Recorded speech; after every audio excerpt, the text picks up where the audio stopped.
online broadcast network, AFTERBUZZ TV. Over 20 million weekly downloads in over 150 countries, and your #1 source for after-show entertainment.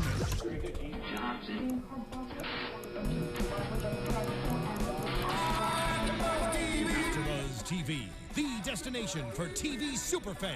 Producing after-shows for over 300 of your favorite TV shows.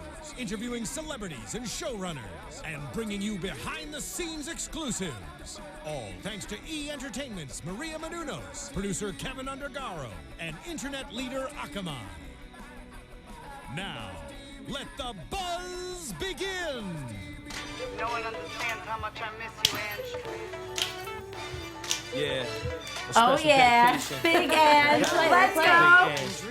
She had a big heart, left a big mark on all of us. Yo, hugs, kisses, and big thank yous. Love tip hats and lit candles. She went from Big Ange to Big Angel. Admired by many. What's up, everybody? Nicole Brajer here with AFTERBUZZ TV Mob Wives. This is the series finale of Mob Wives. We are freaking losing our minds. We've been here since 5 o'clock, by the way, watching Mob Wives, the finale, the tribute to Big Ange via VH1. We are so thankful for Jen Graziano, all of the Mob Wives for always tuning in, being with us here at AFTERBUZZ TV. Big tribute to Big Ange tonight, right, guys? Yes. Everybody introduce yourselves. I am Blake V, and I'm thrilled to be here tonight. Sad that it is our series finale. We can't even take it. You can find me on Twitter and Instagram at Blake V Media. Hey everyone, I'm Paulina Aguilar, and you guys can find me on Twitter at _Paulina Aguilar. And I just keep jamming to the song. It's good. This song is crazy. Go ahead, Howard. Hey everybody, it's Howard III. You can find me on Twitter, Instagram, Facebook, all that, at Howard III.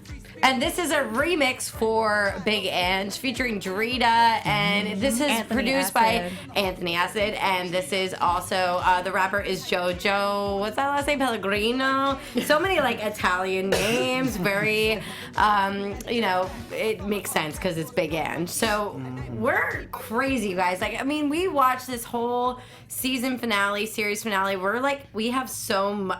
Okay, I can't even. I have no words because right now we have Karen Gravano on the line. What's up, Karen? Woo! Hi, Karen. Thank you so much for joining us. We know it's like 12 a.m. on your coast, so we do appreciate you joining us for the freaking finale, the Big Ange finale. That's right. So, Karen, can we, before we talk about the episode, maybe talk about what we just left, the VH1 tribute to Big Ange? You were there. We saw you there. You looked great, by the way. We love your short hair. Tell us. Very cute. Oh, thank you. You're welcome. Thank you. Tell us about it. How about just being amongst all of those reality stars, talking about your girl who you sat next to and actually sat next to, like, in production? That's your girl. So for people to talk about someone, and this is my opinion outside coming in, I think my entire panel can agree, not all those people were as close to Big Ange as you. So how does it feel to watch these people who only got a taste of her celebrity status to be talking about someone and almost acting like she was their girl, you know, like their close girl, which she was our girl, but had that personality, though. If you meet her one time, she would make you feel like your family. You know, she just was a very warm, caring person.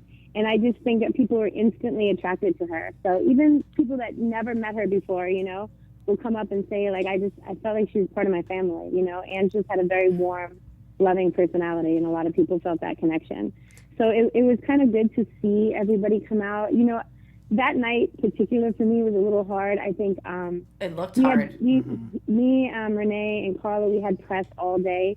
And we were asked a lot of questions about Ange, and it was just kind of overwhelming. And then by the time we got to, you know, the tribute, it was kind of surreal because all her family was there, and it was big, you know, like blown up pictures of her, and she wasn't there. I think it was the first time it actually, like, really sank in that she's not here with us anymore. That she was gone. So, yeah. I know with all it was all, you know, thank God there were other people there, because I think if it was just us, the Mob Wives, it probably would have been like too much a crying session. Yeah, we needed other people to be able to, you know, talk, because there's a couple of other questions that they asked me, and I just, like, there was one point where I became choked up. Like, I don't even think I answered the question right. It was like, it just all was like hitting me at once. Must have been hard.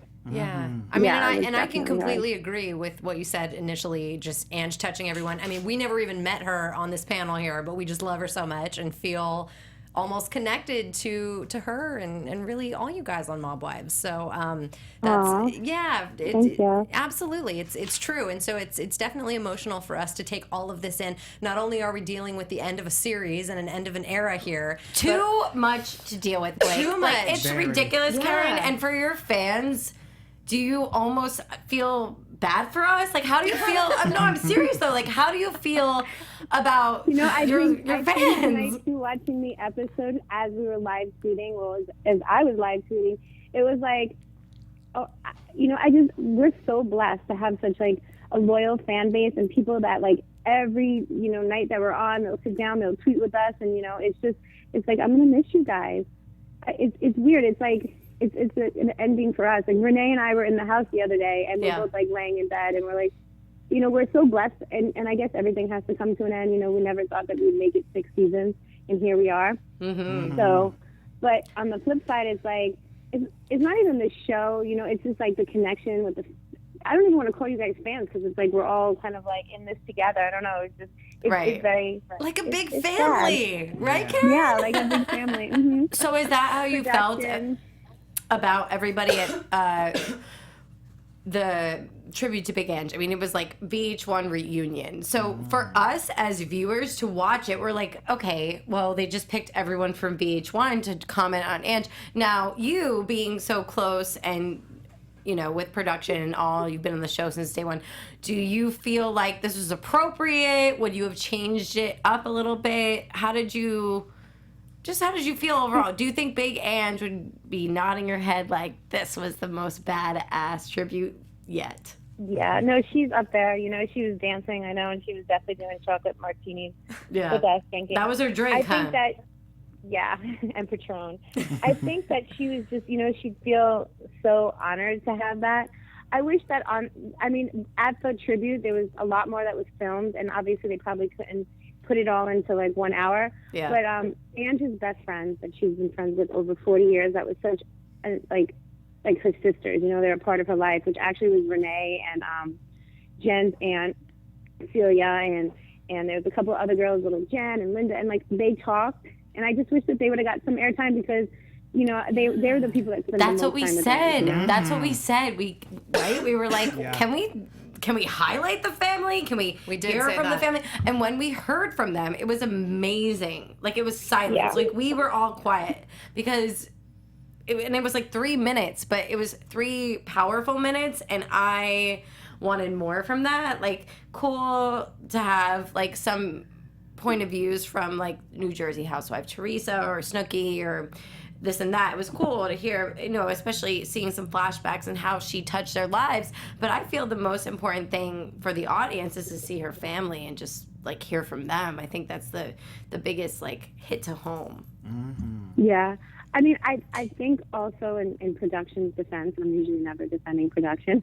I think we were kind of all just a little bit overwhelmed. But I do remember them filming, all of her friends, which she had this amazing group of friends, and they were always together. And I think that, they kind of said some funny things, and I wish that they would have got some airtime. Maybe we could, a little less Definitely. gave them some airtime. But, I just think that overall being there and everyone coming together was amazing. And I know that she was looking down just happy. She's saying, there you are, my babies. Oh, my babies. Oh, and It sucks. I hope that VH1 releases maybe some more footage, maybe online That'd be cool. or a different way. Maybe if it's not part of this special, if it's something different that fans can go check out some more footage of that tribute, that would be amazing. Right. Yeah. No. It was an amazing. Yeah. And then she's in Times Square. They had she's on a big. I said I felt like I was on Blast from the Past, TRL. Right. Yeah. When did you guys shoot that? If you don't mind us asking. A couple weeks ago. Monday. It was Monday. Can you believe that? Wow. Can you believe that? Yeah. How does that make you feel? Like knowing that this is all so relevant. It's just. It's amazing. It feels good to know that like Ange has touched so many people, and that she's honored and loved by so many. And I think that everybody worked really hard. And that's one thing I do want to say is like our production became like family to us too. And like everyone was hit hard with Angie's, passing.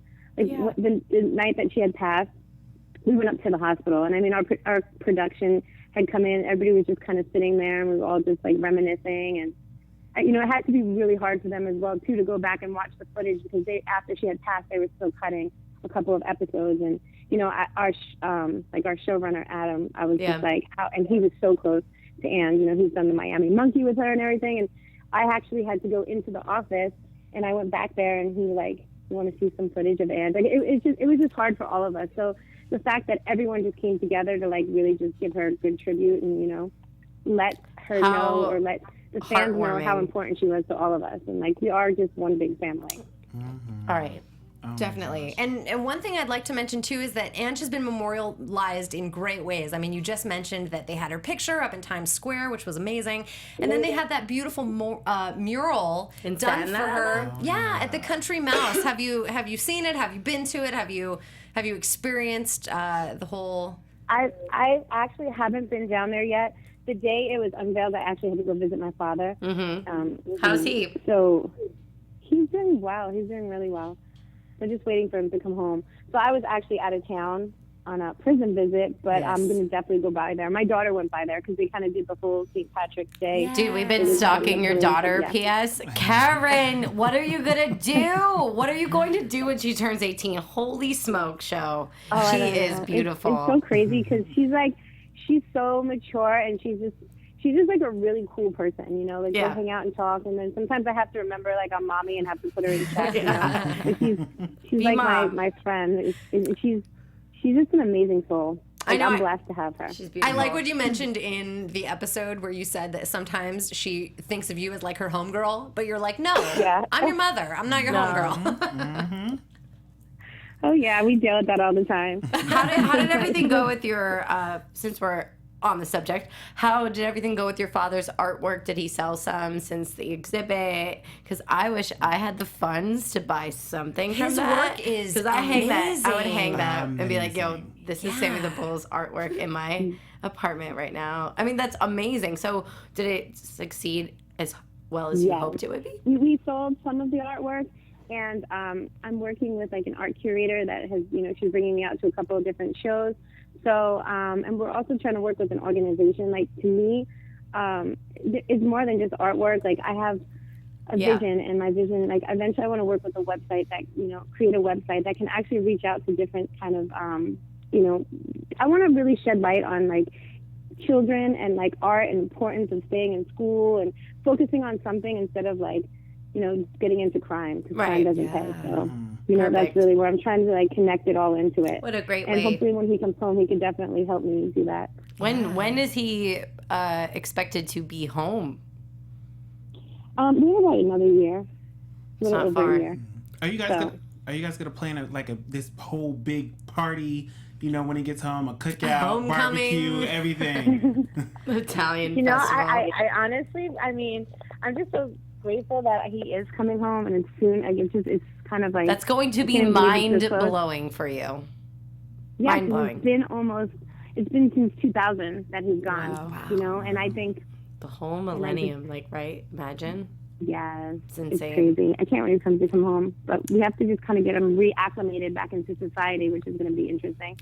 He's so absolutely he'll tell me like the other day, he goes, well, why don't you just tweet him? I'm like, what do you mean tweet him? Because I tried to like, he knows like some of these things because, people in there talk about it. And he's like, well, isn't that sending someone a message? I'm like, no, it's an email. Let's talk about Twitter. Yeah, he's got to get his lingo straight now. Yeah, that's going to be a shock for him. Karen, we have to ask you about that this. You can like FaceTime. Right. Really? Oh, it's crazy. Skype. I'm still in shock about it. My mom's still on Skype. She doesn't get FaceTime. She's not there yet. It's tricky. It's a whole new world out there. You'll show them the ropes. Okay, can we talk about something real quick, Karen? And we've got to bring it up. We've got to bring up your thing with Trump.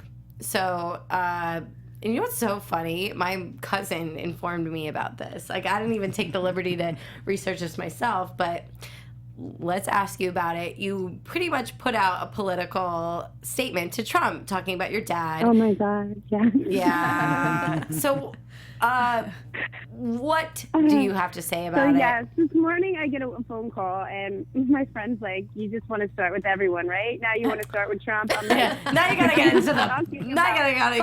Karen, now you're in the presidential debate. I God dang. never said that I was voting for Trump. I didn't say that. Please don't. I didn't say that. I honestly don't know who I'm voting for. Okay. When I was asked the question when the reporter was interviewing us, they said, "What do you feel about Trump's mob ties and all this other stuff?" And he pulled out an article. I don't even remember. Someone was writing an article, and they were making accusations about him having mob ties and all this other stuff. And I said, "Well, if that's the case, then maybe he can give his old friend Sammy a pardon." It was like a joke. I said it. Right. But then he quoted. Oh, man. He said, "In your father's book," so I kind of feel like he set me up, obviously. And then he said, "In your father's book, he said, that Trump couldn't build a building in New York if your father and them weren't involved." And I said, I guess what was meant by that is, in that era, the mob had a chokehold on the construction industry. Right. So whether you knew it or you didn't know it, I'm sure one way or another you were involved with the mob. Hell yeah. And I'll stand by you with that, because it's like you weren't completely crossing a line with that statement. You were just being honest about the past. So and I'm just saying, and I said, it's not like, I don't think, it's not like Trump was a made man and he did, organized crime things, but one way or another, I'm sure that he had some sort of involvement with organized crime, whether he knew it or not. How do you feel about him denying it, though? How do you feel about him denying that he has no even acknowledgement of Sammy the Bull? It's bullshit. No comment. I'm not I'll answer it for you. It's bullshit. I mean, it's funny. If I take this any further, Hillary should put me on the payroll. Yeah. We don't really get too political here at AfterBuzz TV. We don't want to. I mean, at least I don't. I don't think you guys are not into it. You know what? It started off as an innocent.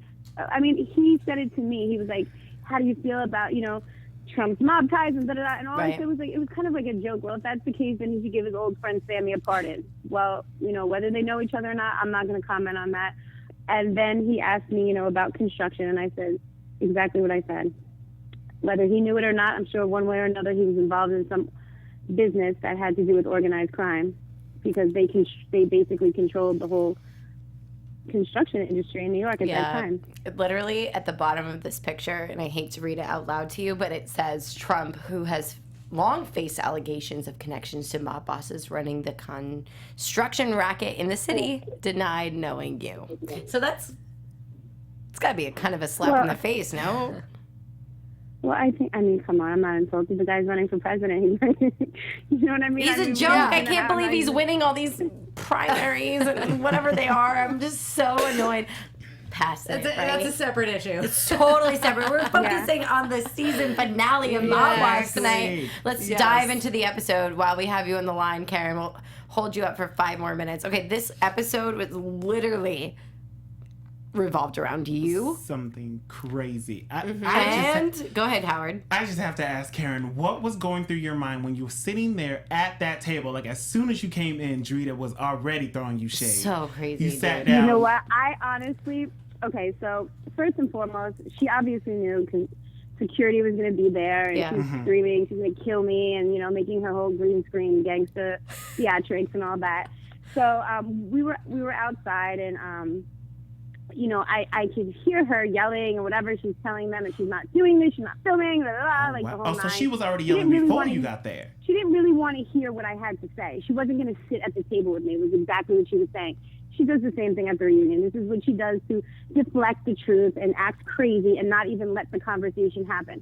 So as I was walking in, and I just seen Drita and her mini-me, Brittany, sitting there at the table, I felt like I was walking into a bad skit of a comedy, like, gangster movie. They were both like sitting there with their hands folded. I'm like, this is me. If you look at mine and Marissa's faces, we're both laughing.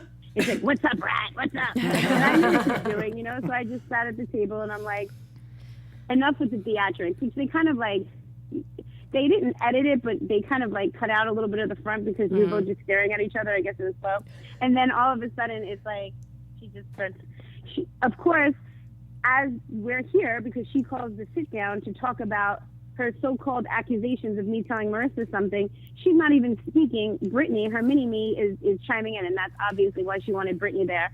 And I'm just looking at them like, this girl's a clown. She does anything for theatrics on TV. And then she wants to turn around and say, Karen, get the security out of here. When, first of all, we were at such a big table, and the security was so close to us, there was no way her and I could even get near each other. And listen, at the end of the day, I have short arms. I'm not going to be able to jump over the table and get her. That's why she tried to flip the table, but it was like 700 pounds, by the way.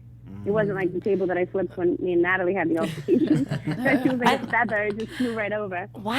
Okay, like, I was so confused by this part because I was asking them, I'm like, guys, I don't get this.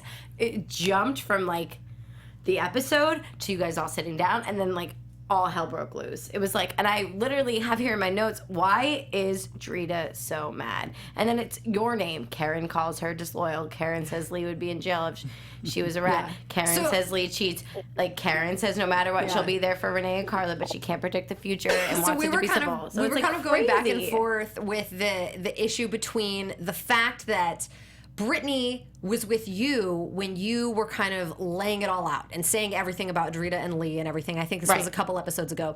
Then she went back to Drita and said all that to Drita, just firing Drita up. P.S. I'll be a side note. Keep that in mind while you're telling her. But when she was sitting there next to Drita, like, Brittany, I was like, okay, now I get this. Now I completely get why they freaking hate her. Like, she's just sitting there like, It's like, new girl. No, you don't even know, girl. And she completely stirred everything up. She got the information from you. She went straight to Drita and told everything to Drita. So it was sort of like, you know, that information coupled with the fact that, you know, Drita and Marissa had an issue with the guys and saying that the guys were somehow getting involved, saying the ladies needed to calm down or whatever. So all of this information was like... Let me tell you, I have to kind of explain this to you because it's so confusing. It is so confusing. What happened was, I'll just break it down to you. Break it down, our thank terminology you. of what went on.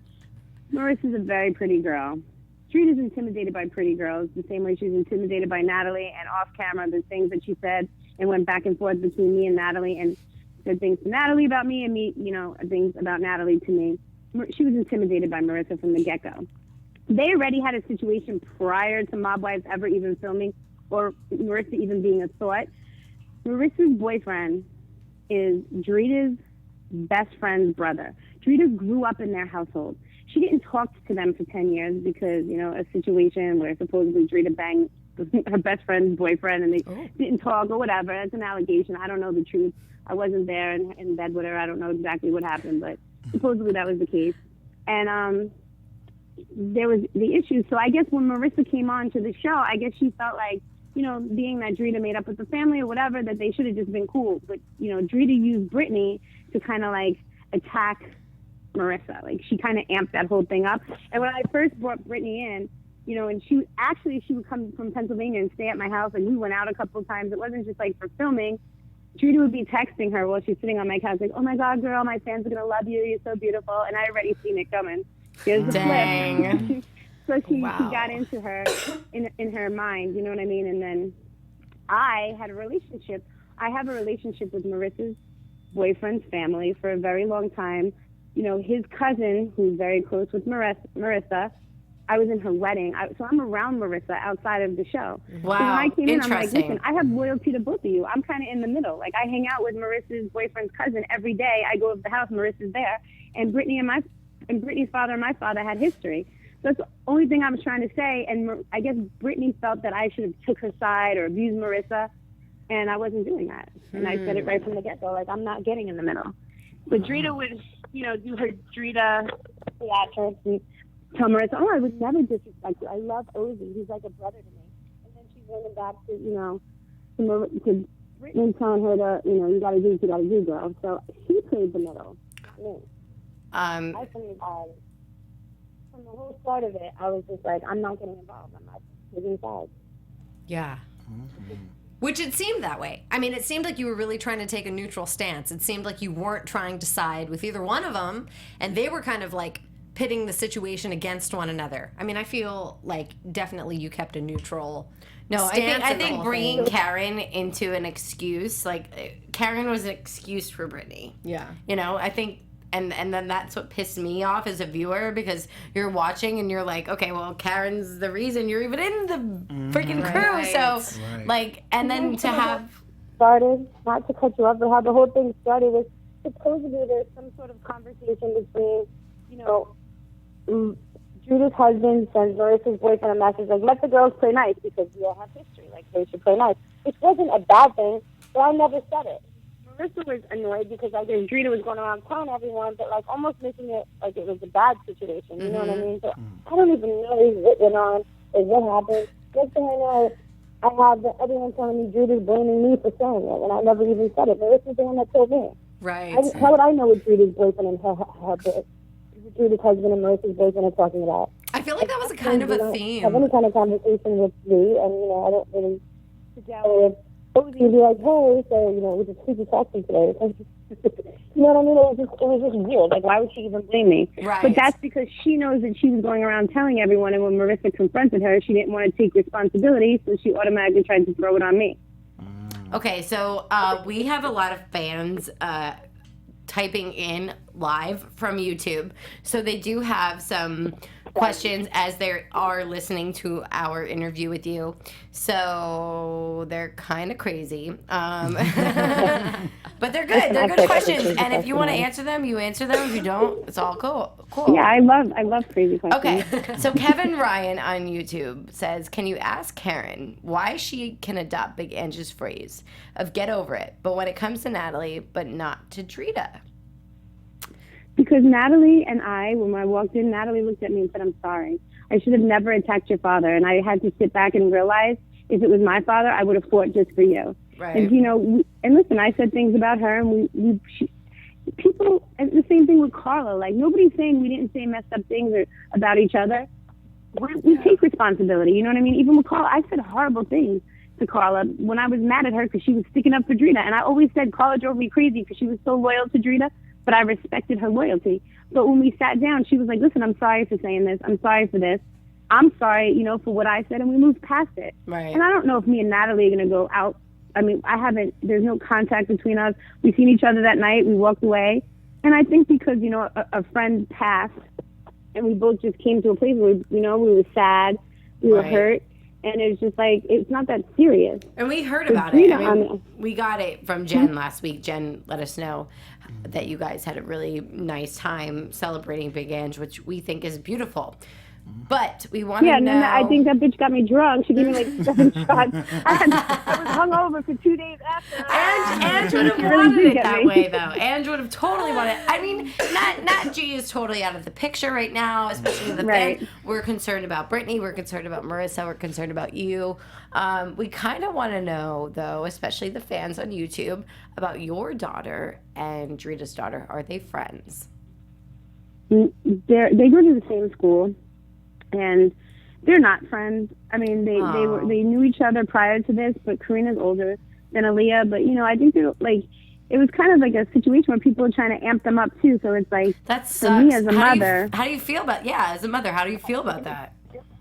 It's like that's just embarrassing. You know what I mean? But they're not. And there was an article saying that, and I think they got it from like a sneak peek of Mob Wives or something. But you know, me and Drita. Like, I sent her a text message, listen, whatever between me and you, we can meet up and kick the shit out of each other for all I care. Let's keep it between us. Because when it comes to the kids, we're both going to look like two morons to even be at this situation. Like, I stop my stuff in the home. You know, you guys... I never want Karina to walk out of the house and ever feel that she has to defend me with someone that I'm having a fight with. And, you know, vice versa with Aaliyah. Like, they're kids. They don't need to be involved in anything. But they do go to the same school, and, you know, people are like, that's Karen's daughter, that's Drita's daughter. Right. It must be tough. Like, Karina's older. I'm like, just shrug that shit off and keep it moving. Well, it's up to you guys, definitely, as their mothers, to make sure that it doesn't, like... overflow. Yeah, exactly. Expire at night and a bomb go off in school, especially because they walk the same halls.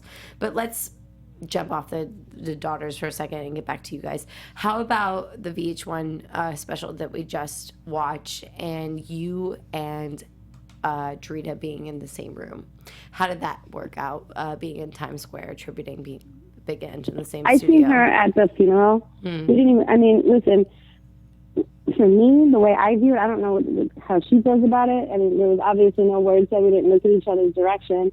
My main focus is on Angela and respecting her and honoring her life. And you know, basically, I know that she would never want any kind of confrontation there. So I'm not even looking in Judah's direction because I'm focused on paying my respect Karen, to do you my know friends like, and her family. do you know how it affected the fans in this final scene? Guys, answer me if I'm wrong. But to see Karen, Renee, and Carla walk off without Drita, did it break your heart? Yes. Why? I mean, it started with the four of you guys. I was just so heartbroken because, you know, start with four, end with four. Like, it's just Exactly. Dude, I have a 4 tattooed behind my ear. My closest girls from Jersey, those are my 4 bitches. Like, we all have a 4 tattooed on our bodies for a reason. So it broke my heart. Well, listen, at the end of the day, we all came in this together, and through people's greed or people's egos, or Drita, I should say, her greed and her egos, and the way things, the whole backstabbing, it's like, it just, there's no way we can walk off together. And I think the reunion, people will see a lot of, I'm really excited about the reunion because I'm not. I'm scared. I'm excited. Wait, Karen, sorry. To go back on the greed and the egos, we had Carla on, and she told us that Drita tried to do behind the scenes deal. US 30, yes. Yeah, I hope is that that will true? air in the reunion because you kind of see the behind the scenes. Listen, when you know, I want to clarify something because a lot of people were saying Please you were blaming Drita from because when we left in season 4. Drita had called me and she said, girl, we deserve more money. Let's put all our differences aside. Let's sit down. Let's talk. And I agreed. And I brought Ramona with me and she brought Carla. And we sat down at that table and we all agreed. And it wasn't necessarily so much money. There were certain things that we wanted and different things that that was talked about and discussed at that table. And we decided we were going to make a pact and we were going to stand together. When we started going back to our lawyers and pushing VH1 was pushing back, like, absolutely no way, no way, no way. So Drita had called us and said, hey, listen, let's just not go to work. I was like, that's a good idea. We're not going to show up to work. So we all decided we weren't going to show up to work, which was the next day or whatever. Well, I mean, as you can see, I didn't show up to work, Carla didn't show up to work, and Ramona didn't show up to work. And Drita at the time was negotiating a Big Ann show, so she had direct contact with the executives at VH1. And she called me and she was like, listen, they want you to write a letter. And in the letter, she wanted us to say how, you know, we hated production and da-da-da-da. So I'm like, I'm smart enough to write my own letter, and I wasn't going to put all that because I really wasn't mad at production. I just said, listen, I want my lawyer to finish negotiating for what I want, and I'll come back to work. I'm not quitting. I don't want to get fired. It's just a negotiation, and I just want my lawyer to go back. Well, we all wrote letters except Drita. So, and she showed up to work, and she didn't write a letter.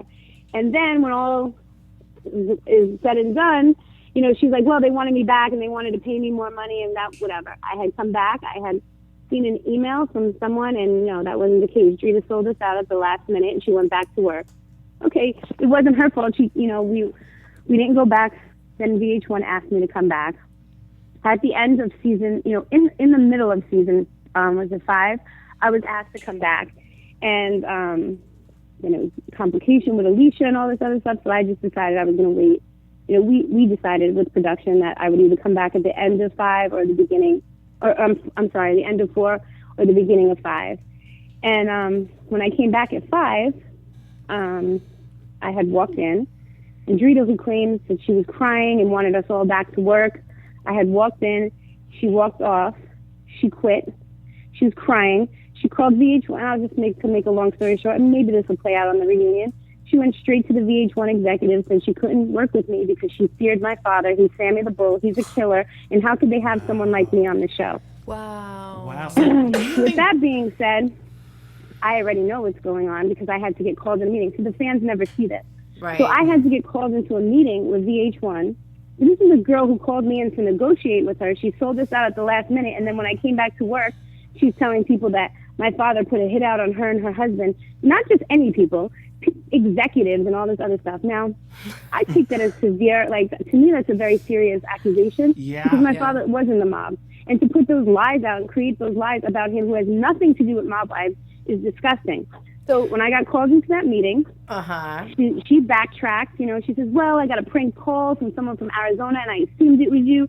At that point, everyone realized that she was bullshitting. So needless to say, I came back to work. That was never a threat. Nobody thought twice about it. And I came back. Carla comes back at the end of season 5. When she walks in, Drita automatically leaves. She jets out the room. She missed us. She was crying. She wanted us all back. She has the same reaction that she did when I walked into Carla, runs out of the room, unbeknownst to the fans, because we could hear it through the walls, but you guys can't because they're going to cut the audio. Drita's screaming again. Why is she back?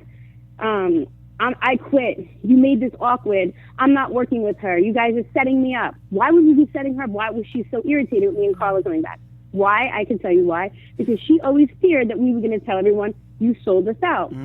If she would have just apologized, or she would have acted different, that would have never happened. Then all of a sudden, now we come back on season 6, Carla's part of the cast, and they're fakes, they're phonies. How are they best friends again? Well, let's talk about it. You put us in a room, we sat down, we apologized for everything, we put everything behind us. We made a pact, and I have to honestly say, when we made that pact, I stood there, Ramona stood there, and Carla stood there. I respect Carla. She stood there, so I have nothing but respect for her. So that I don't understand why Drita can't understand that. No, she fears the truth of being exposed. How annoying. And that's why. Go ahead. Go ahead. Finish it. That's why. No, and that's where you're seeing all the animosity, and now, people who hated each other are now taking selfies together. What is it so hard for a person to comprehend that we apologize and move past it? Why can't you move past it? Because you fear you're going to be exposed? And who knows, maybe the reunion should be exposed. Do you feel like this is the way that this culture is? Forgiveness, forget, move on, move forward? Or do you feel like the way that maybe Drita has gone about it the entire season is the way that should be? Like, no forgiveness, move on, keep the people who you don't trust aside and just move forward. You can never trust her, and that was my whole thing with coming back. Even in season 1, it was never about you married my ex-boyfriend. Did you guys fake it till you make it all these 6 seasons? Because you guys left the fans thinking that you guys were cool for a second. So were you cool? Or was that for the cameras? So you guys were just cordial. You know what I mean? I see her for what she is. I've seen her from season 1, and there's a lot of what you guys don't see. And to be honest, at this point when I came back, even what I told her when we were in that meeting, well, if you tried to get me fired, it didn't work. I'm here. I mean, I hear, even if you see in the episode with Brittany, which when I got up off the table, because Brittany had known this when she had come into my house, I never told her not to be friends with Drita. I told her to be careful. I told her exactly what Drita's going to do, and she's going to try to turn you against me because it's conquer and divide. You know what I mean? She can't have enough people, so she's going to try to brainwash you. Actually, it was Drita brainwashing her about me. Yeah. That's neither here nor there. She'll never admit it because she's brainwashed. Because she don't even understand. Drita's good at what she does. Yeah. When she's texting, girls, my fans are going to love you. Drita got she's got a cult following fan base. It's crazy. But, more power to her. She's got a lot of fans. So I guess if you're coming on 6 seasons later and you're a fan of the show, and then all of a sudden the person who has the most fans is telling you, let me take you under my wing, my fan base is going to love you. It's easy, she flipped in 2 seconds. This. Go ahead. This last episode too, we saw some interesting scenes with Drita specifically interacting with production in a way that viewers have never seen before.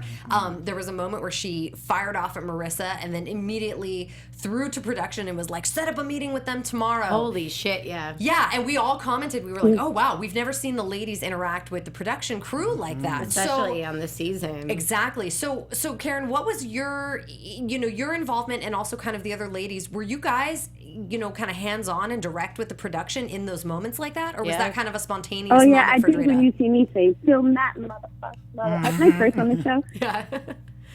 Okay, because I'm keeping it PG. But when I was like, film that motherfucker, I was talking to production. And I think the reunion you're going to see, because they have a lot of behind-the-scenes footage, things that we've never seen before. That was a big part of what we're arguing about. The thing about our contracts, we can never talk about it. Last season when Carla came back and I said, let's talk about the elephant in the room, Drita screaming to production, we're going to talk about this? We can't talk about this. This is about our contract. They're never going to show you that. Yeah. Maybe now they will. I don't know, because it's crazy. I hope that they clarify everything that's going on. You guys when you hear me say to Brittany, when I got up in the last fight, and she was like, "You went hard for her," and I was like, "She fucked up my money," because she tried to. You know what I mean? For a year. That's what made us I'm not just a speechless. psycho that goes nuts out of nowhere, but hopefully they can explain why. Because there's a lot of things that I don't care if she says things about me that are petty. Like, to me, that's. But I do care.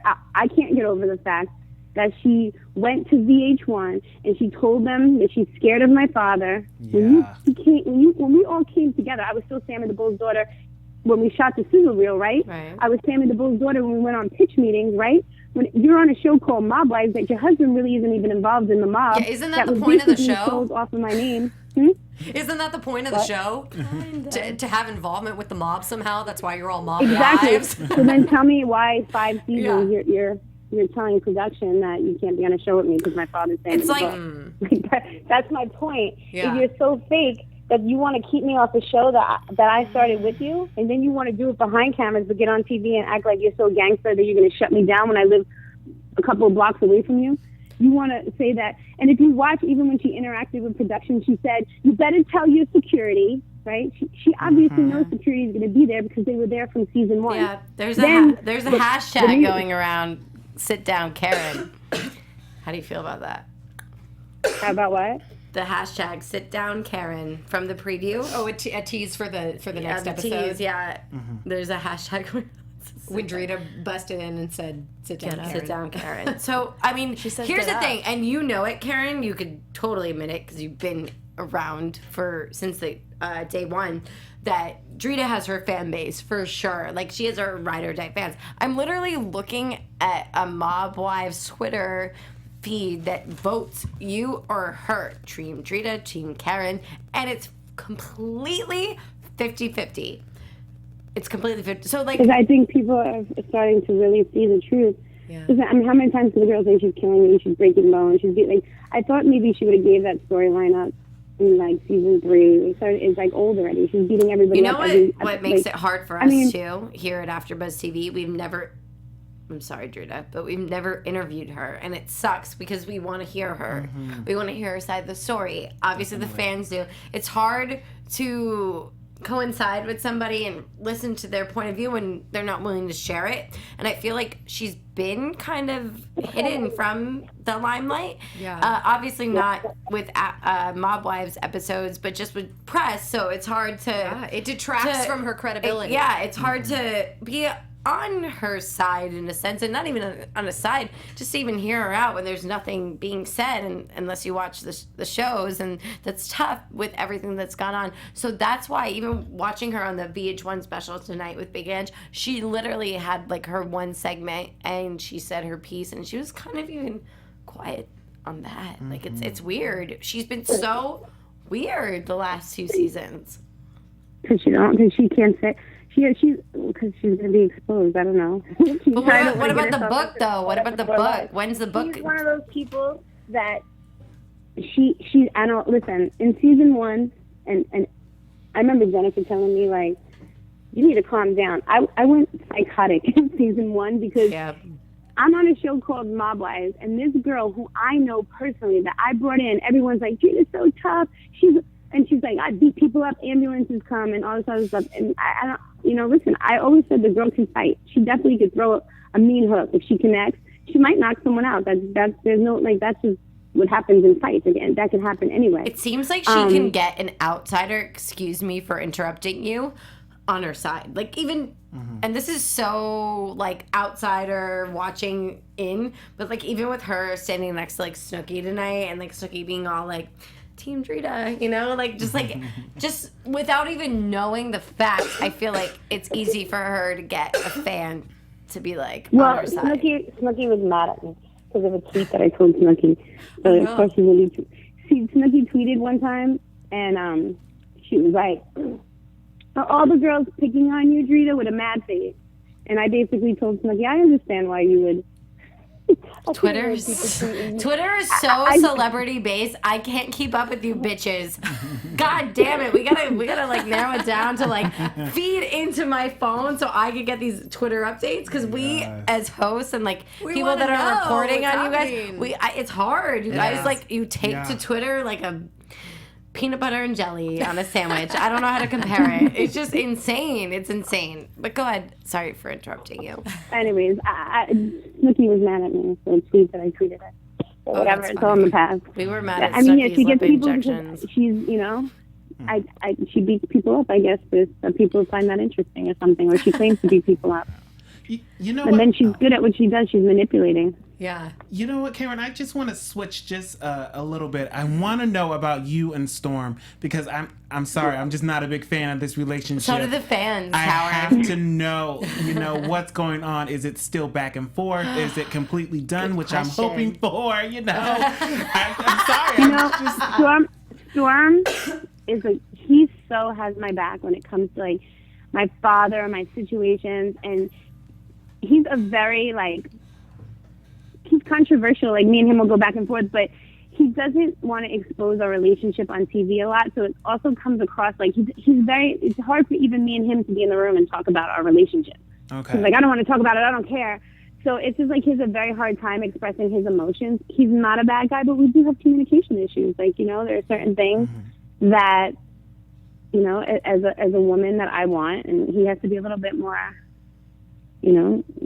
accommodating to my needs. And I am the type of person, I always grew up in a house that, like, if you have a problem, you talk about it. He's the opposite. If there's a problem, like, he don't want to talk about it, and then the next day he'll wake up and act like nothing happened, and then I still have the same issue, and then he's telling me I'm a nag over it. It's like, you know what I mean? So it's hard, and then TV comes into play. Exposing our relationship on the show has taken a toll. Okay, yeah. That explains it more. Can I be honest about our panel? Like, you guys have totally been completely outspoken about how you guys don't approve of Storm, but I secretly love them because I'm a dysfunctional bitch from the East Coast, so I think it makes sense. No, but I like you guys. Like, I get them because you, Karen, are so, as if you're not listening as I talk, but like she's so hard ass and he is too, that they're like, they balance. I think they balance.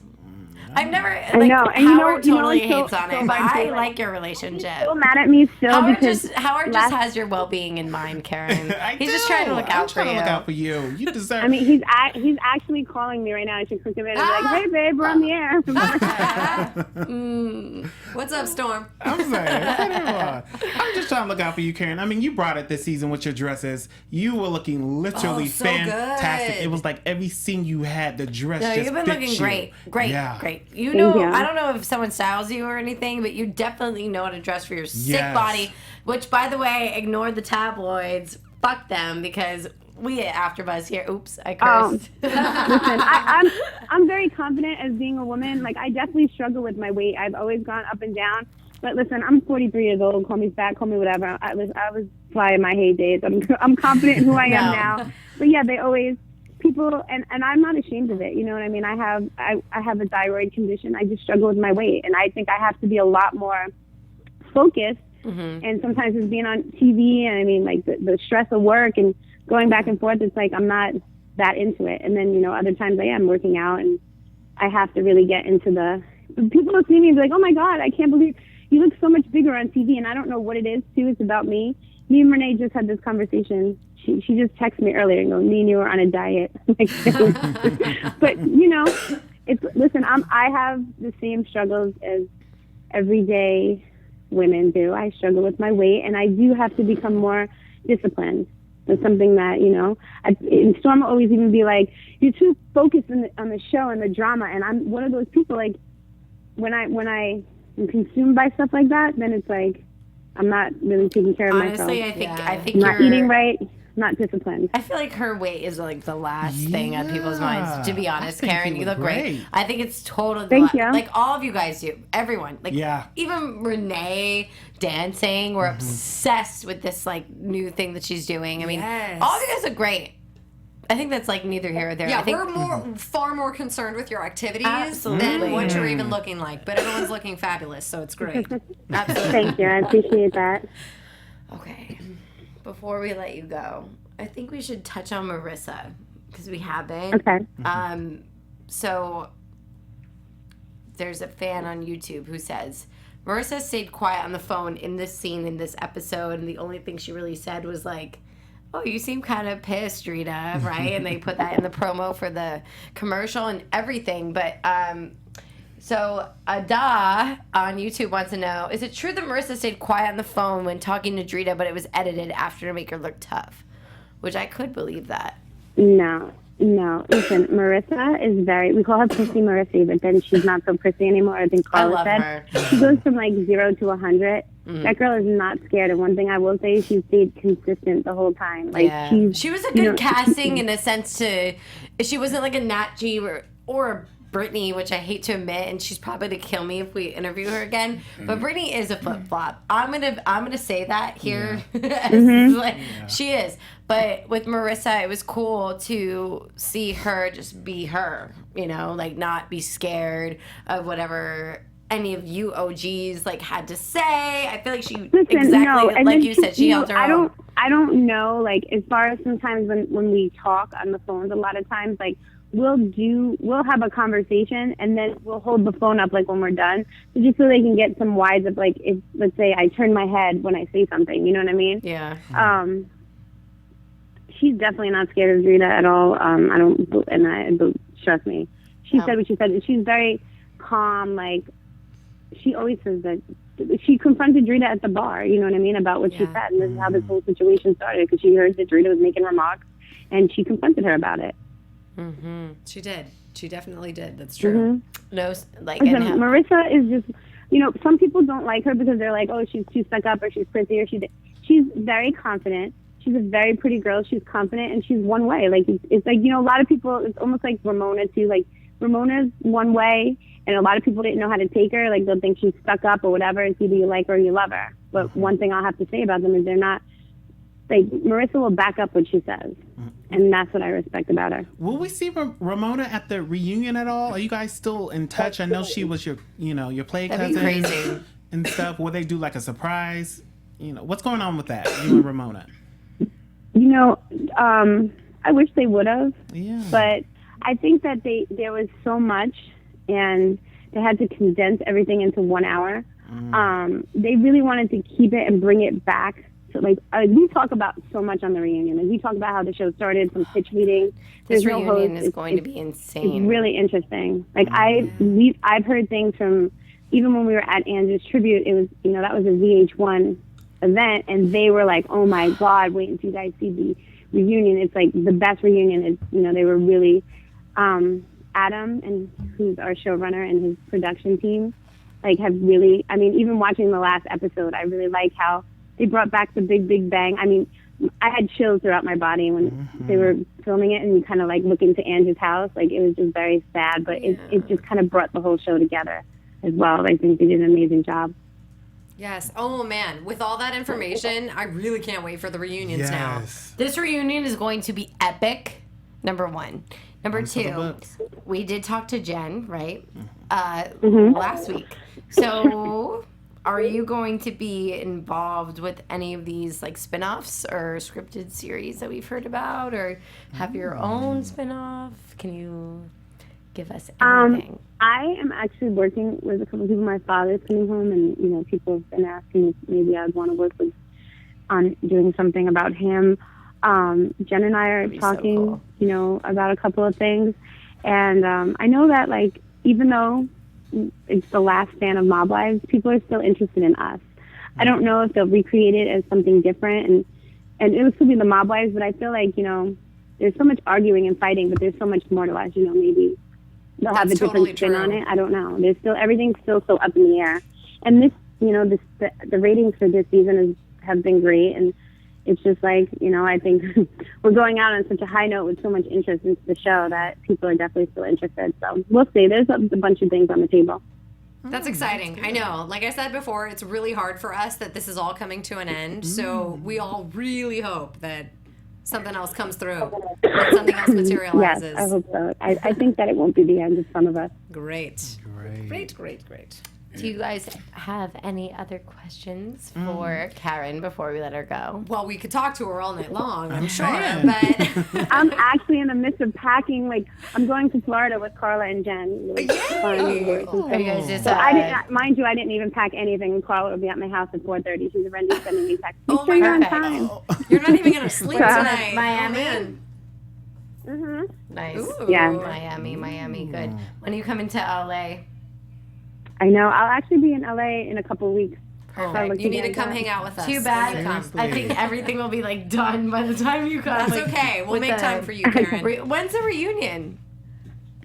I believe it's next week. Oh, perfect. Well, you won't be here next week, right? No. Okay. Everybody's asking me to look at Natalie G's Twitter. Why? I hope she's not bashing me. I'll tell you right now. Yeah, Heaven 'cause gave it. This isn't. You don't play with that Twitter, Karen. I've been looking at your feed. You be clapping back. What about Nat D? Where's she? Where's she, Nat D? I missed her. I loved her. Happy birthday. What's going on Sorry with Twitter? we weren't Is something we should invited. talk about? Let's see. We're investigating right now. No, why did- Nicole, are you coming up with anything here? Why do they want me to? Let's see. We've this? got our feed up here. Nat Oh, G. tweets and replies. That's what you should look at if you have to know anything, right? All right, let's figure this out real quick. Anyone think Jade is the poor man's version of Nat G? Someone said, "Is it just me, or does anyone else think that Marissa is the poor man's version of Nat G?" And 92 people liked it. That's a lot of people to like. Oh, geez. Big Ange is everything. Drita is the realist, and the season trash is Nat G.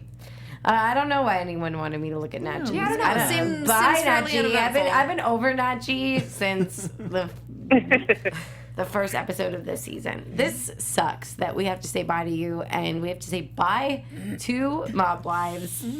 Karen, we appreciate your time so much. Thank you for spending some time with us tonight. Thank you. All this information Absolutely. was the best. If there's one thing that you had to say to wrap up being involved with Mob Wives, Big Ange, and just, you have to kind of put yourself out in the press.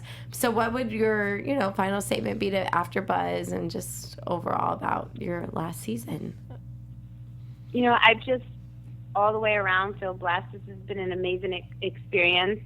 I'm grateful for everyone that has made this show happen, from Jen to production to all the fans. I mean, you have to say that if it wasn't for them, we wouldn't be here for 6 seasons. Absolutely. And, although all the bickering and stuff is so relevant on our show, all of us, and I guess I could speak for all of us, have other lives outside, which is family. And, we're all strong-minded women, and we're just, I'm blessed that everyone has really gave us this much attention. Yeah. They think we're crazy. You are crazy, but it's fine. But we because, love you for it. There are crazier things going on in the world, and we appreciate everything that you put out there on VH1 for us. I mean, even my mom lives in the Bronx, and I talked to her about the show, and she's like, "This is just too much, too much to be out there." And I'm trying to tell my mom, Ma, you grew up in these times. My mom's father is a garbage man. Wink, wink, Karen. You know the deal. So and she's from the Bronx. So just, I know, I get it. So it's. I think it's hard for my mom to understand, and I'm only talking about my mother because she's 61 years old, and she's so old school that for this to be so publicized, it's she's so hush hush about it. So she's a old school girl living in this modern world to see it, and I appreciate it though, because there's so many reality shows out there that they're not very real. It's not very real to me. Right. Yeah. So it's nice for viewers who actually give a crap to watch Mob Wives. Any of these housewife shows, it really narrows down to the real deal people, and I feel that's the Mob Wives. Thank you. I appreciate that. We appreciate you. Thank you so much for taking the time to talk to us. Okay. We will be recapping the reunion episodes. We know that Big Ange is a part of it, so we're so excited, thrilled, honored to be able to cover it as well. I mean, we've been here since 5, so we hope you understand. Here at AfterBuzz, we love Mob Wives. Thank you. Thank you so much for just, sharing your whole story Absolutely. on Thank TV you. like that. All right. Karen, we're going to let you go, and then we're going fun to in talk for a couple Miami. minutes. Yeah, have fun in Miami, All girl. right, thank you. Be I'll safe. talk to you guys later. Use some Bye. sunblock. Bye. Bye. All right, so I'm not sure how much time we got left here at AfterBuzz TV, but guys, I mean, this episode let's talk made about me the want to tribute, too. drown myself, though. I mean, like, how did you guys feel? I was flustered beyond belief. Like, I was so not happy with the way it ended, and I feel like fans, as I've read from here, like, are okay with it, but I'm not. So how do you guys feel about it? With the episode or the tribute? The episode, right? The episode ending. Yeah, because I feel like we probably had in mind that things were going to sort of be tied up or come together wasn't. somehow, and it wasn't. Like, the ladies left just as crazy as they came into the season, Right. the series, really. So I feel like that I could definitely understand throwing people off. Kind of just being so crazy. We wanted things to be tied up in the end. Yeah. What did you guys feel like? Definitely. I felt the same way, that we should have had, some things laid to rest, or seeing maybe even Marissa and Brittany have a better communication type of thing instead of that table brawl. But I don't know. I was kind of left on the edge, but it was still enough for me. I lived for that fight, so I got my whole life. I was more upset that there was no conversation had at that table. I mean, I think that's what we are waiting for. That's what we want as a viewer. But it was nice to see the preview for it where Drita just goes after her, and I'm excited to see that.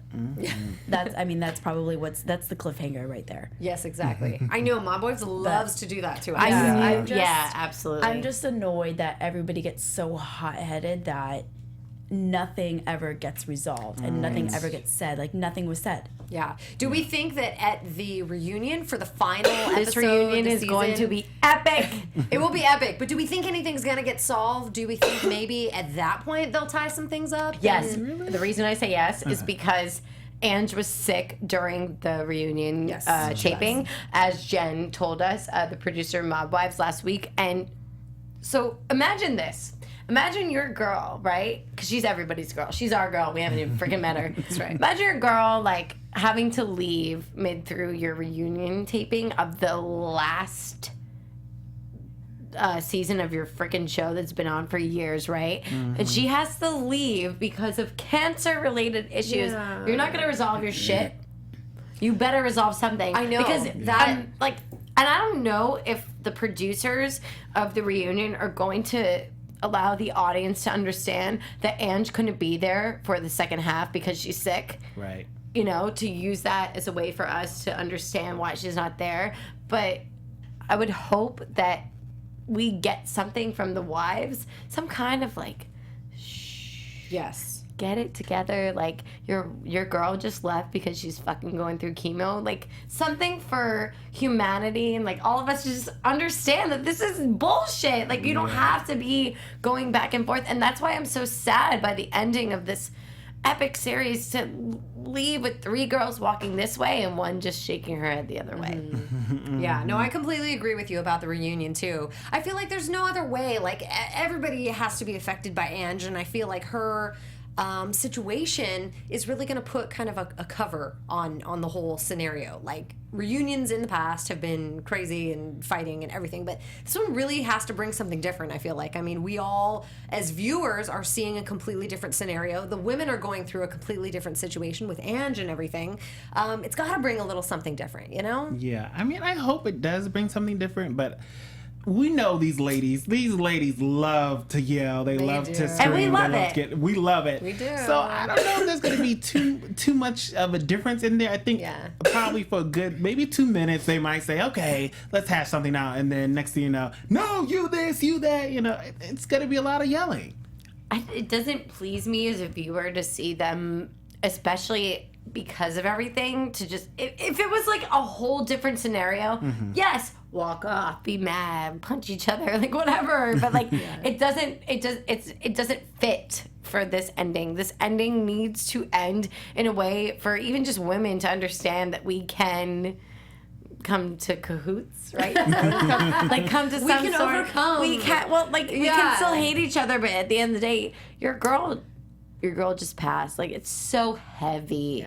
This is some heavy shit. And to not end it in a way for people to look at this show as a show that introduced them to a life that they'll never know. Yeah. But then to also, like, respect these women, because it's hard to when you see them fighting and, like, cursing each other and calling each other the worst names in the book. But can't we end it in a way that we can give them some kind of credibility as women? Yeah. Well, it's interesting too because we started this whole entire series without Ange, and now season 6, it's like everything is ending with a whole Ange feeling. I mean, we're all devastated at what has happened. We're devastated at, the loss of her, and just the fact that she wasn't even an original member, but now she's just sort of influenced everybody's feeling about the whole series. The Mob Wives.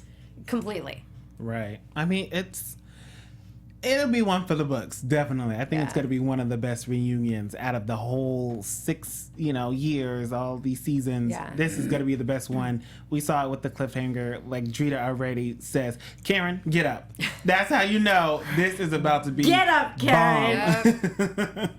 It's about to be good. I wish Drita did press so bad. I wish we could have talked to Drita. We haven't talked to Drita in so long here at AfterBuzz TV. Drita was the selling point of Mob Wives at a point, At a point. She was the Things main... have changed.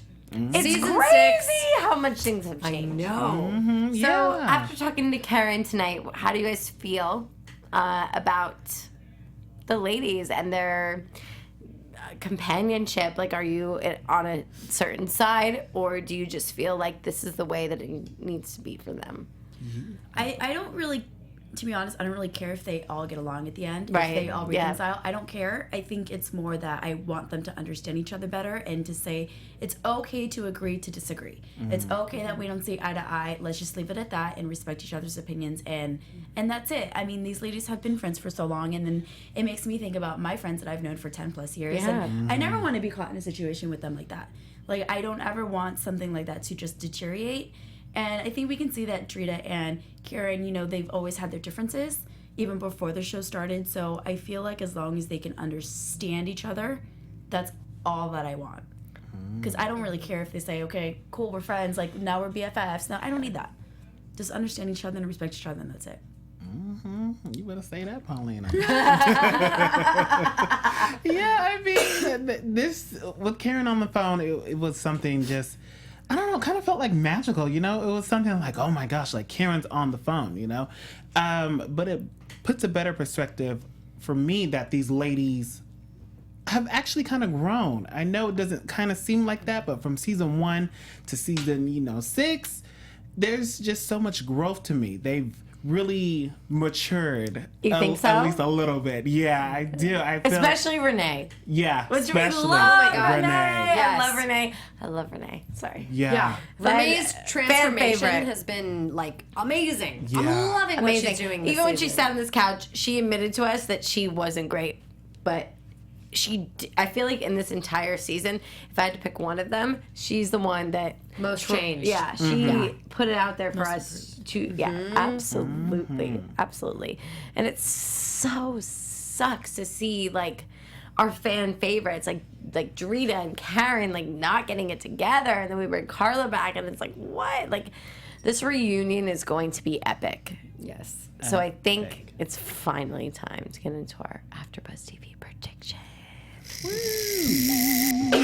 And now, your AfterBuzz TV. I'm so sorry. This is so real right now. It's crazy. Can you believe It's not even a lot to predict on. there's too much? Like, there's too much.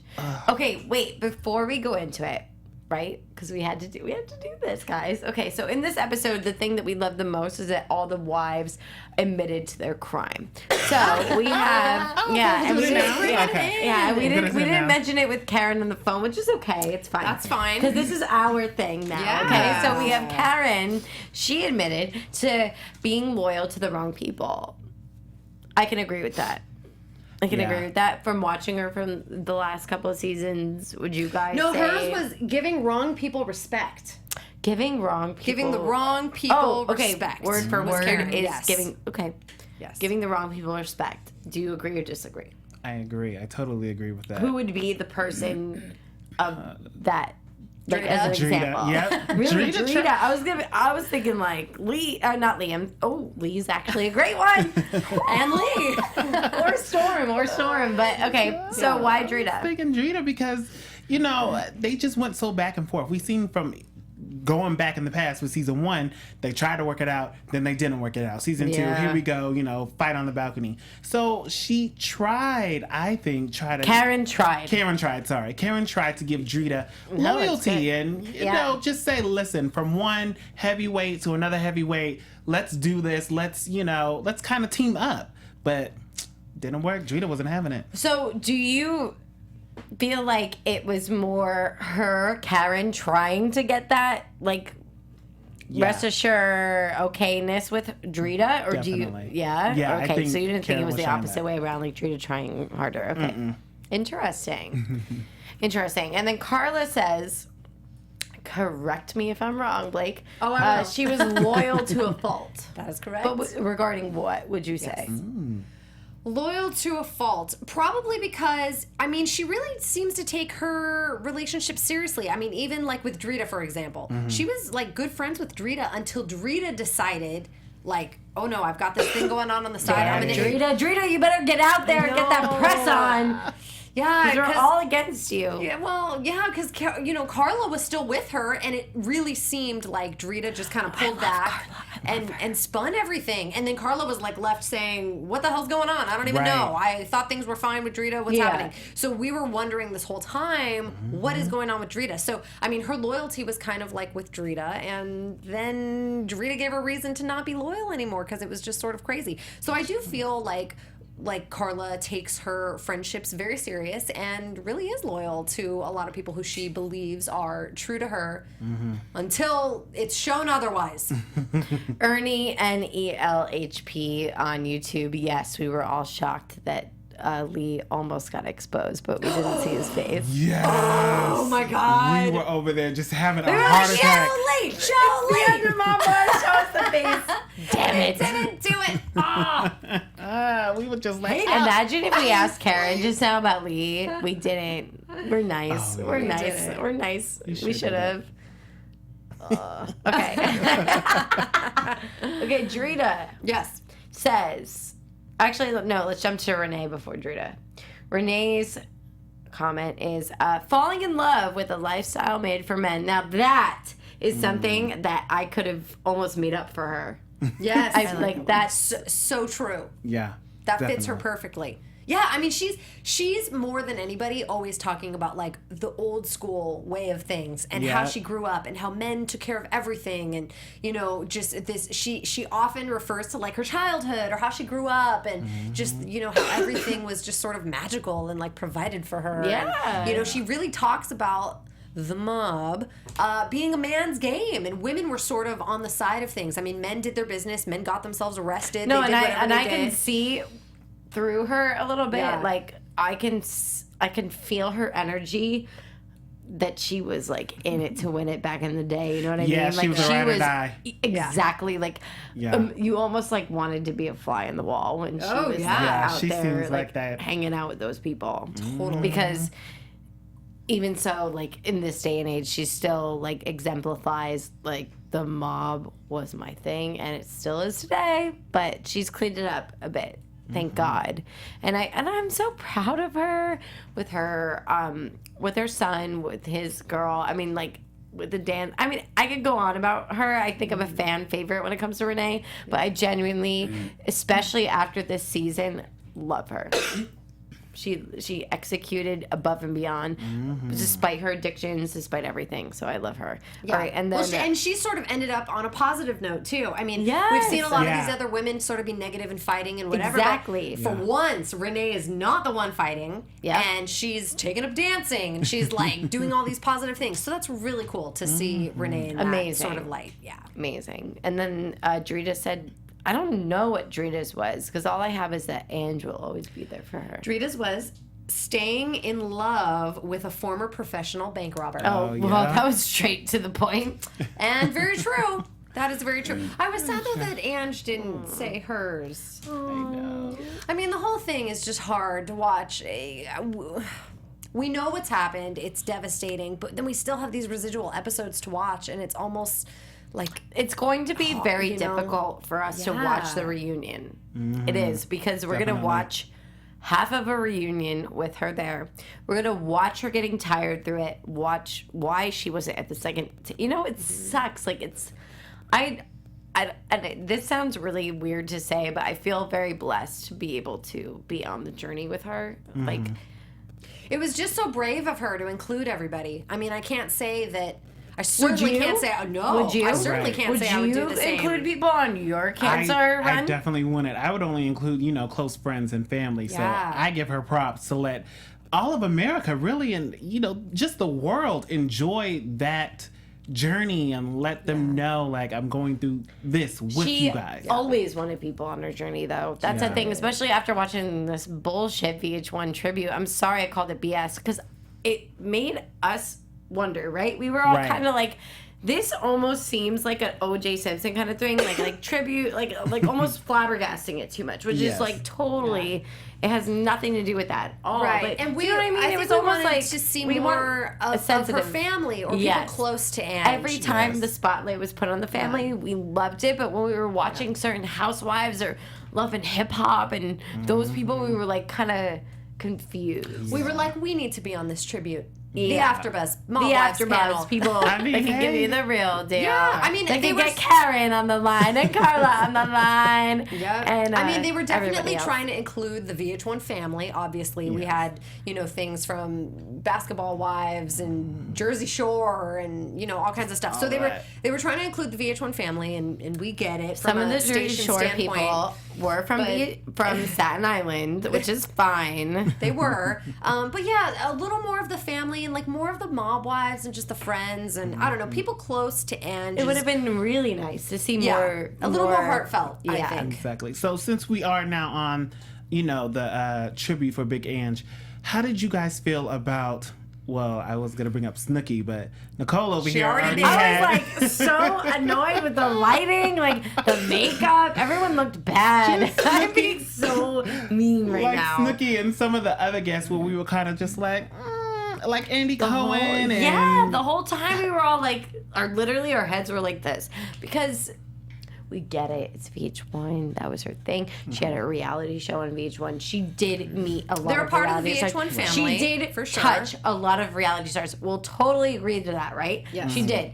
But wouldn't it have been nice to like hear more? Like when we saw her sister sitting there, like you could see it on her face, like how raw. I mean, it must have been. And that was, what did Karen just tell us?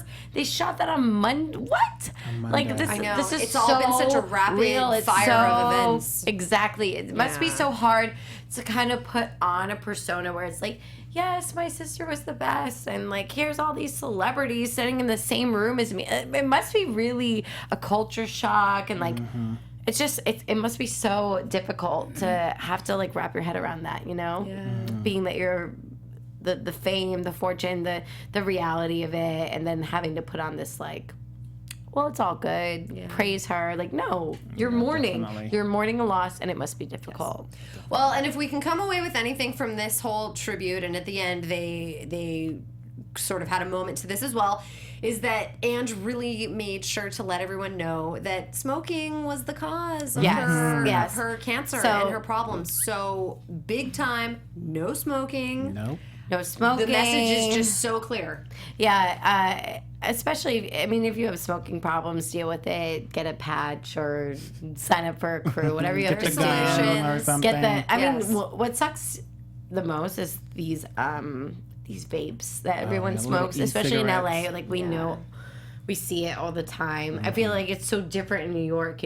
Everyone has a cigarette in their mouth in New York. It must be difficult. So. I don't know how to like. I don't want to send out a PSA here at AfterBuzz TV, but just if you have a friend that is addicted to nicotine, this and that, just try to persuade them to come out of it. Yes. All right. So, do we have some predictions for the reunion? Yes. Well, I predict that, of course, it's going to be one for the books, but I also predict, hopefully, there's some type of talking, communication. I predict Carla's gonna get a lot off of her chest. I'm ready for that because she's one of the quietest ones. I love her. And she always has the right thing to say. So I predict she's gonna really come more out of her shell and talk about behind the scenes more. That's about it. Paulina. I just want to see more of the fights. I'm excited to see Drita. I want to see that go down. I don't think anyone's gonna reconcile. How did you feel about the fight tonight, though? Did you feel it was called for, like the whole blowout? I feel the sit down was called for. The whole physicality of it was uncalled for because nothing was said. Yeah. Nothing was even said to be offended. It was just like relax, relax, and then back and forth, and then boom, it blew up. Right. So I'm not expecting anything to kind of like reconcile here. I think everyone just kind of wants to say their piece and then just get out of there, to be honest. Yeah. Yeah. I'm hoping for the opposite. I'm hoping that because of Ange and because of the situation and because of all of the issues we've seen thus far, I'm hoping that this will sort of prove a common ground between the ladies and maybe just sort of, you know, give some reality to the situation and let them really realize that things are not this serious and maybe they can rise above. Yeah. I feel like reality has really hit home for them this year. This is insane. I feel so lucky to be a part of this panel. The last episode of Mob Wives, the series finale, season finale, all the above. I mean, losing Big Ann just is insane. I don't really have a prediction, you guys. I just really hope that we end it on a note where all four of us can be so proud to represent such an amazing reality show, because reality shows kind of suck half the time, okay? But this one is where it's at, right? Especially for all the wives shows out there. Yes. We are so fortunate to be able to cover AfterBuzz TV Mob Wives on VH1. We will be talking to you guys next week with the reunion, part 1. Catch us. We will be interviewing Carla next week for part 1 of the reunion. And where can everyone find you guys as we sign off here at AfterBuzz TV? Well, you can find me on Twitter, Instagram, Facebook, at Howard III. And of course, my crime, I'm a baddie. You're a what? A baddie. A baddie, yeah. I like it, Howard. I get it. I get it. Now I get it. You guys can find me on Twitter at _Paulina Aguilar and on Instagram at Paulina M. Aguilar. And my biggest crime is being sick and not being able to dazzle you with my personality. Oh, my little Paulina. Which is a serious crime. And I am Blake V, and you can, of course, find me on Twitter and Instagram at Blake V Media. And my biggest crime is my big heart being so sad that everything is coming to an end. Yeah. I don't know if that's a crime, but It's sad. I'm It's taking a it sad as a crime right now. You can find me at Nicole Brajer on all of social media, and my biggest crime is not having food in the last 5 hours. I'm hungry. No, my biggest crime is I don't know. I'm just so sad. I know. I'm hard. so sad, but I'm so excited for next week. So thank you so much for tuning in tonight with AfterBuzz TV Mob Wives.